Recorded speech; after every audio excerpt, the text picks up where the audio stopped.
Okay. Hello everyone. I hope you can hear me well. So, do you have people here? You seem very tired. Yes, everyone wants to sleep. Do you have people here who slept less than 6 hours yesterday? Yes, only one? Okay, you are doing a great job. So me as well, I was deploying production, maybe you know. I was fixing some stuff. It's usual thing for a technical guy to do. And do you have data scientists at all here? Can you show the hands? Okay, great, a lot of them. Do we have people who deployed at least one model into production? Okay, yeah, 10%. That's good. So, my name is Dmitry. I will speak a bit about how we boosting data science routine with DataArt's AutoML platform. I'll start from myself. So I'm originally from Ukraine, and I live in Portugal right now. So I have a master's degree in applied mathematics. I'm more than 6 years in IT. I started from engineering on .NET, and last 3 years I'm doing data science and machine learning projects. I have more than 10 successful use cases in different domains, and currently I'm doing AI consulting, like sales, pre-sales activities. I also leading a team of 15 brilliant engineers and other people who are helping me to develop a platform, internal product of DataArt's for data science routine automation, and we'll speak a lot about it today. So let's speak a bit about DataArt. So we are a service design and development company, so it's a consulting company. We are more than 6,000 people across the globe, and we have more than 25 locations. So primarily we have clients from US, UK, and Europe, and currently we have a great spreading in LATAM. So we have AI Center of Excellence. We do a lot of stuff there, basically all machine learning you can imagine. We do NLP, computer vision, recommendation systems, a lot of data science, and we also do consulting like custom model development, product development, and we do custom algorithms and designing systems. So basically that's full cycle development. We have great engineering teams. We have great competence in machine learning. We also have R&D people who are working for healthcare for use cases like drug design and other complex stuff that are closer to chemistry and biology. And my part actually is doing and leading accelerators development. These are tools which help us in each of these domains to develop faster, to move from idea to production faster. And I'll speak about AutoML platform, which is one of the biggest.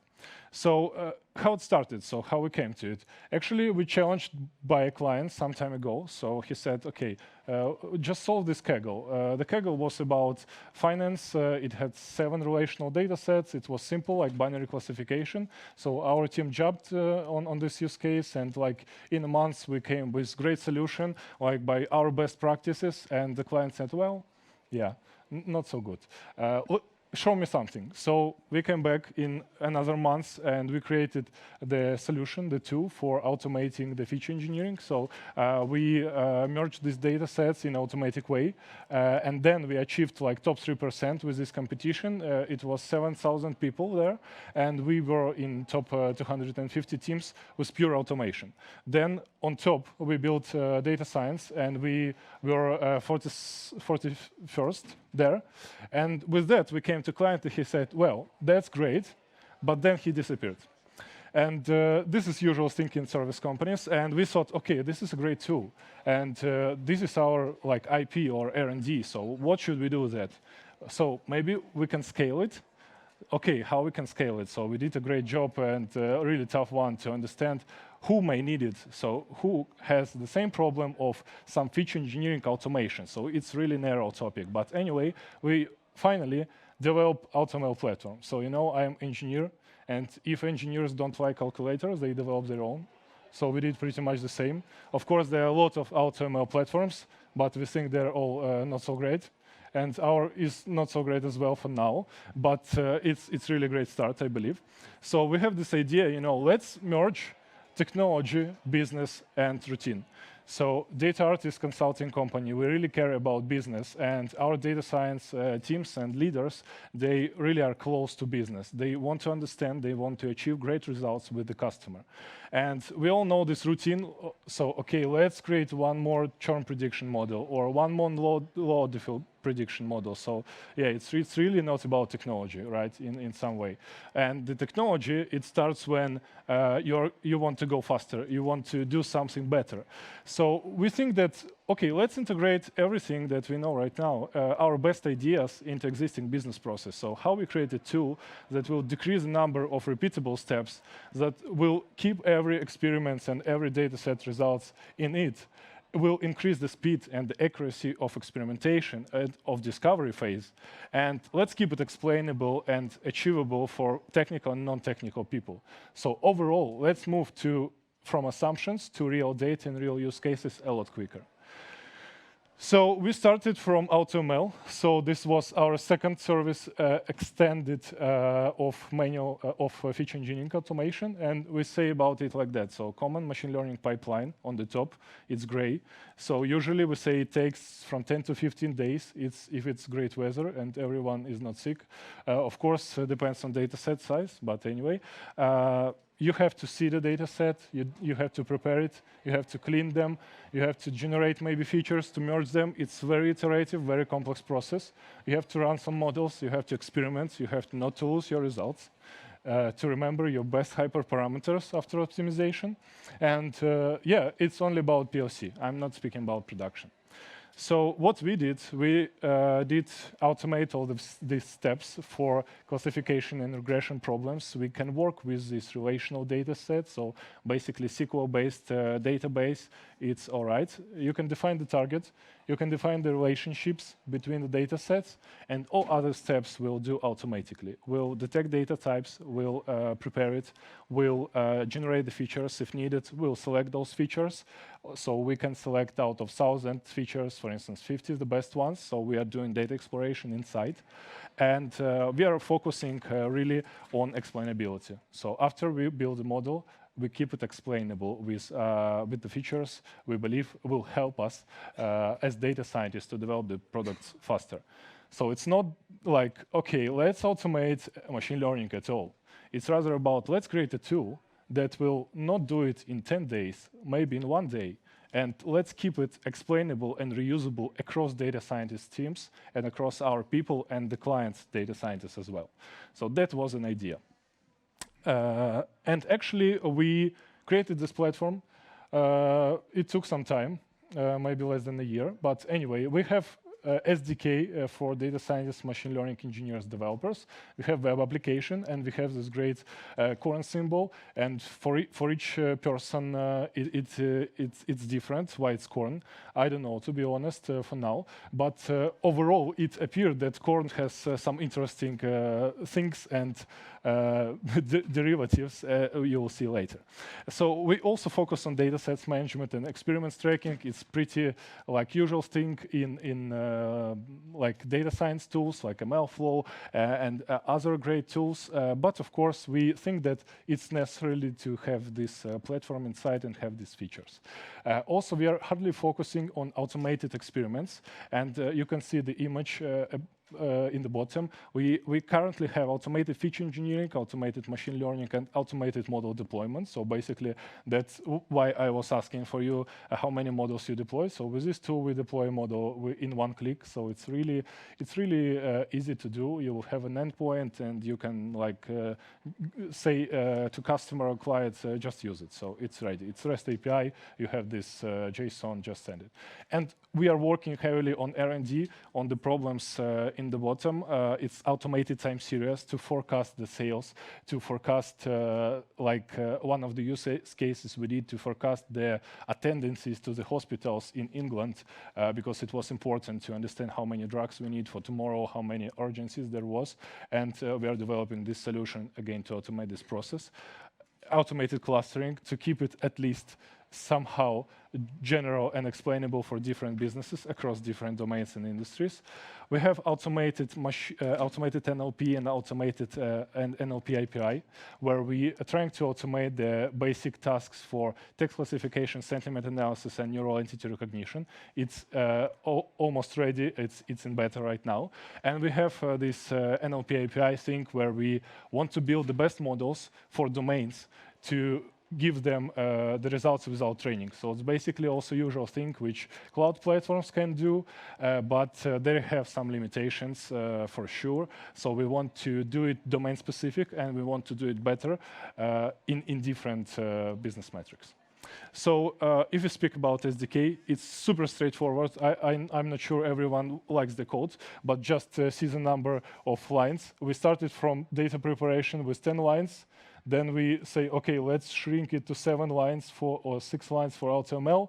And then we say, OK, let's do 3 lines for NLP and auto time series. So basically, there is I don't know, joke in AutoML communities that AutoML should be done in 3 lines. So basically, that's what we do. Of course, there are a lot of parameters. You can have different modes. You can optimize by different stuff. You can predict, for instance, forecast by different intervals. But it's super generic and really straightforward. And we use it a lot in our internal projects. And the clients are really happy. And we'll speak about use cases a bit later. So let's dive into a demo here. And sorry. Yeah, and this will take us a bit of time, but that's the demo I prepared before, not to do it on stage. So this is our UI. You have this corn across around the page, and I'm currently signing up on our web application. So again, we try to keep it friendly, to keep it simple, and to keep it available for non-technical people as well. So then we can sign in. And this will be actually publicly available after the conference. You can do it yourselves if needed. I forgot the password, but no problem. I try it again. And here's our homepage. And you see these pillars, the services we can do, these experiments, because experiment is the main entity inside. So data scientists do a lot of experiments. And data preparation, machine learning model deployment, and these 4 guys you already saw. So they are not ready, they are not integrated, but we already have SDK, and we can use them for use cases because we are data scientists. We can do that. We can write code. Wow. And yeah, I will create the new experiment for data preparation in just a bit. And here's our corn animation, very nice. And here's experiment tracking. I explained a bit earlier. We have every experiment here. We have the steps, we have the dates, we have data set size, etc. We will have separate pages for them. It's really in active development right now. And also, we have the same page for data sets. So we store data sets. You can see everything what you uploaded here. You can see the number of rows, columns. You can go on site and you can upload them. So you can see everything. And they are related to experiments. So now I am creating the new experiment. We have these great numbers. So we stole it from Jira, sorry. You can see AFE 73. And I will upload the data sets and do the whole process from the beginning till the deployment in production in just 3 minutes. So I deploy the data sets. It's some mock data from finance, I already mentioned. It's loan default prediction, actually. And I have application data set with applications from the user and some bureau data set from previous applications. Down the second step, you can see the types are detected. We can see different columns. We can change the types. We can see some insights. And there are 2 data sets. So we as data scientists, we want to have 1 data set. So, OK, we want great neural networks, deep learning. How we can do it with relational data sets? So that's why we are preparing the data. We have main data set where we have the target. We have the related data sets. So it can be like up to 5 data sets or 7 data sets. So it's like database structure. We make this relation, and we say by this index, they are related, same as in our database. And our tool, we can do it on cluster. We can do it on our backend. And our tool will explore the best features outside of these data sets and say this data is needed, this data is not needed. This is our tiny spinner. Very great. And we have some logs here. The logs are showing what we have inside. It's a very great feature for data scientists. And as soon as we'll have the popcorn, we will have the results as well. So this is our results page. You may see that it's like our popcorn. We have generated data sets. We have a great code generation feature where you will have the code on Python with our pipeline. So we are not trying to keep it as a black box. It's available on Python as a white box. We have a lot of charts. We have already feature importance. And we can proceed to AutoML just right away. So to save some time, I already prepared some machine learning experiment. I will go just to the results here. But it's the same stepper with configuration, with defining the task type, with defining the problem. You can do batch prediction here. You can select the domain if you want. And you see all the metrics or hyperparameters. It's a mock data set, so they're a bit strange somehow. So you see gradient boosting classifier 1. We have number of reports for data scientists, and it took only 18 seconds to do it, as you see it here. And of course, let's deploy it. So let's just write the service name, which can be any one, and it's deployed into our environment for now. We have a couple of input types to select. For now, we can select only 2 of them. And yeah, we have already known spinner. We have the logs as well. And you see, just in like 10 seconds, you will have this model already deployed into the production. You have this API. You even can try it and generate the code as well. So here you will be having a Docker container with small Flask service, so you can scale it on any cloud. Just give it to your engineering team and they will handle it. And you can try it yourself as well. So this is our AutoML platform, and this is how we automate our routine. So actually, it's really great that we have this because it's advanced starting point for any data science team. So we are trying to use it as much as possible for the use cases which are not heavily R&D, which are routine tasks, which are not super interesting for data scientists to do. It's really significant time savings, up to 4 times for the average POC development. So we use it for discovery hardly. So we just jump on a client, we say, give us the data, we'll create you 5 use cases in 1 month, instead of like 5 use cases in half a year. It's really fast in experimenting and checking the hypothesis. So first results you will have in 1 or 2 days. And model deployment was 1 click, you saw it. We are keeping everything in one place. We can show to customers, we have experiments, we have this best. And we are really focused on business. We are focused on the main business metric, trying to understand how to increase revenue, how to do it better. One of the use cases we did recently, it was product category prediction for insurance company. So it's really like easy topic. We have some product descriptions, we have multi-class classification. Each data scientist will say, okay, it's not interesting, let's use transformers. But we say, okay, to make it interesting. But we say, okay, let's, for now, let's resolve it. Let's deliver to business. Let's test in production, test on our clients, and then we will use it and improve later. And I'm sorry for a long text. It's a slide from our sales deck. I was not doing it. And actually, we received really great accuracy, like 92% in a couple of days. And in a week, we delivered from the data to production with endpoint to the client. And you see the code was generated 75% by AutoML platform and 25% were written by ML expert. It took me a while to explain what does it mean to client. So is it like code generation? Is it AI inside AI? But no, it is a bit more easier. So from idea to production in 1 week with a number of meetings, understanding business problem and other stuff which data scientists don't like to do. Yeah, I know that. So how to automate your data science routine? Here should be the slide, just use our solution, but no. You can use your own. It's like an example, maybe good, maybe bad. You can try it, but anyway, keep track of your experiments. It's really important not to forget what you are doing, because I really had teams where we were doing Kaggle, and tomorrow is deadline, and I say, okay, let's train our best model, and they say, which data was it? So what model was it? What were the hyperparameters? So tomorrow is deadline. No one knows what to do. It's great example. Usually it's the case. So keep track of your experiments. Just write there somewhere MLflow or other tools. It's great to use. So use AutoML solutions. If you have not tried, try. Maybe not ours. Maybe on clouds. Everyone likes clouds. I do not. Sorry. And actually, you can use it and try to use it. Yeah, I encourage you to use it. It's really great tool for automation of simple problems. There are a lot of open source, there are a lot of different stuff.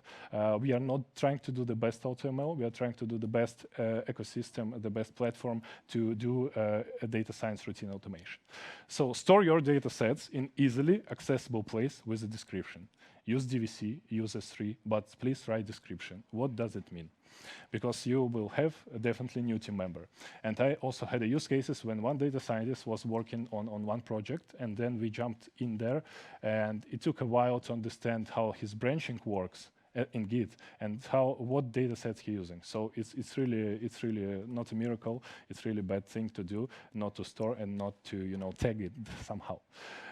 Prepare utility functions and prototypes to scale faster. So that's what we do with our accelerators. We have a number of those on NLP, on computer vision, on OCR, on healthcare R&D problems, like drug design, drug research. So prepare your functions. If you like to write grid search in one way, store it as a lib and reuse it. It's really important. Of course, everyone thinks that they did the very best thing, new autopilot, new Tesla. That's great. Save it, reuse it, explain why it's great. It's not a bad thing. We are all engineers. We are all improve. We are all invent. And create the discovery process. It's most like maybe a managerial thing to do, but think of how you approach machine learning. What you do usually when you have the new data set. Just write it away and maybe explain it to teammates, right? Gather the feedback.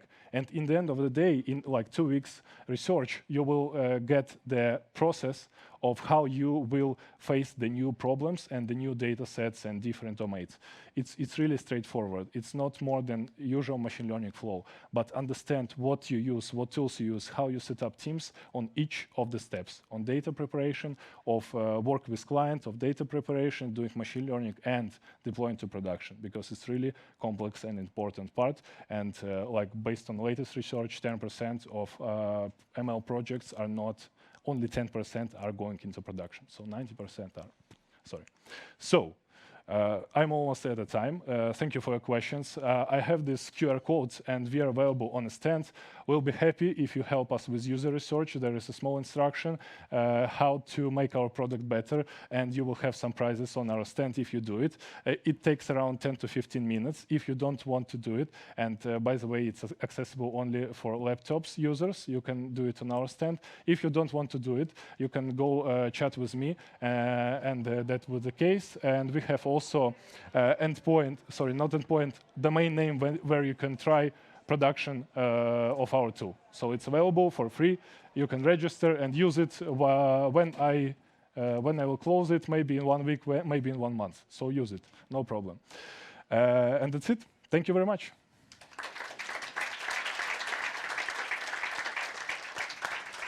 Thank you, Dmitry. I'll help you with questions. Okay. Do we maybe have some? We do, at the back. Please just wait for the mic. Yeah, thank you. I mean, we can hear you. I'm sorry? Feels like one's the same person in one's the same corner. Yeah, but it isn't.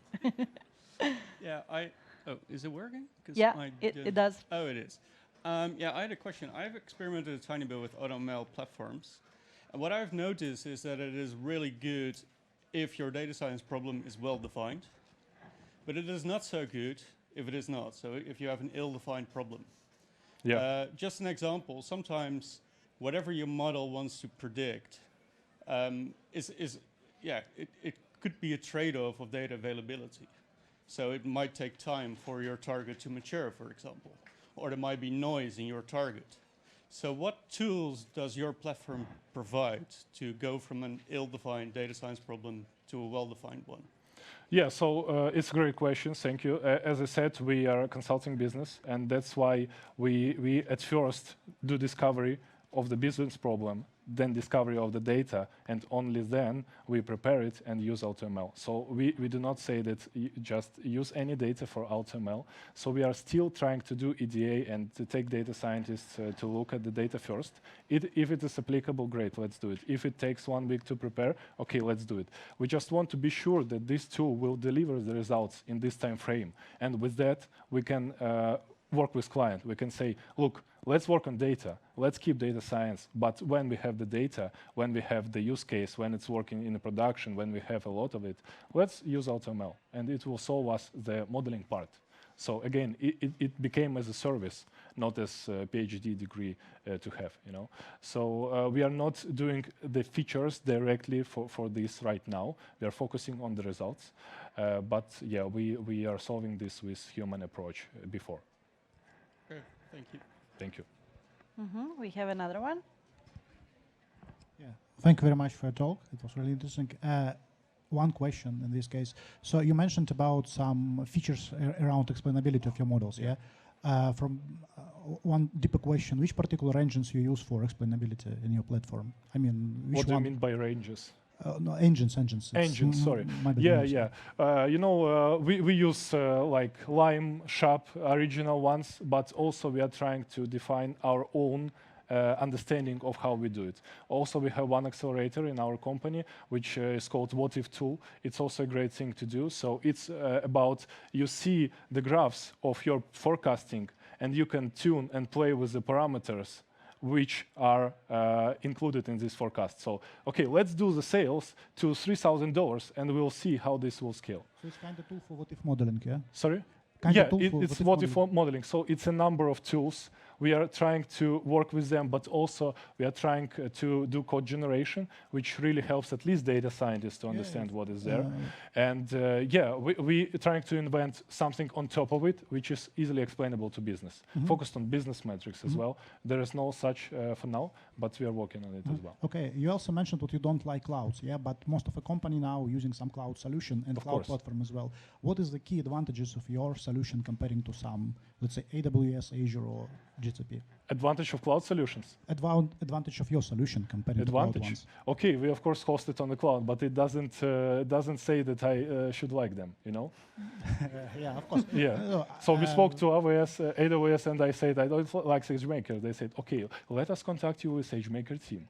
You know, it's like crazy. I shouldn't contact anyone. I just want to use something. Yeah, but I just want to see this from different perspectives. Let's imagine that we are a company like financial services, yeah, and we already have some contract with AWS, and we have SageMaker, some other opportunities to do some after email, data science job, and so on.